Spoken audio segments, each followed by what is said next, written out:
Muhayyobayni gepatit A bor, B bor, S bor, D bor. Bundan tashqari autoimmunniy gepatit ham bor ekan. Shu haqida ma'lumot berib yuborsiz. Autoimmunniy gepatit deganda organizmni immun sistemasi o'ziga o'zi qarshi chiqqan paytida, ya'ni jigari organizm o'ziga ataka boshlanadi. Organizmga ataka boshlanib, jigar to'qmasini parchalay boshlaydi. Buni klinikasida birinchi o'chirda terida qichish ko'payadi va ko'zlarida ikterik, badanlarida sariqlik, xuddi shunaqa jigar to'qmasini parchalangandan keyin o'tda ALT fermentlarini oshishi bo'lishi mumkin. Bundan tashqari xuddi o'sha gepatitga o'xshagan klinikalari, o'sha lohaslik, holsizlik bo'lib turishi mumkin. Davo choralaridan eng birinchisi bu gormonlar hisoblanadi, prednizolon, va uni juda ham uzoq davomida beriladi, lekin hech qachon doktori nazoratisiz bu preparatni boshlab bo'lmaydi.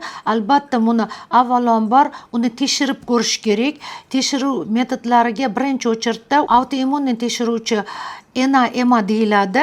O'sha analizni tekshirish kerak va undan tashqari ALT, AST jigarga tegishli ko'rsatkichlarni, biokimik ko'rsatkichlarni hammasini tekshirib, bilirubinlarini tekshirib, keyin agar kerak bo'lsa, uni faqat davo choralarini berish lozim bo'ladi.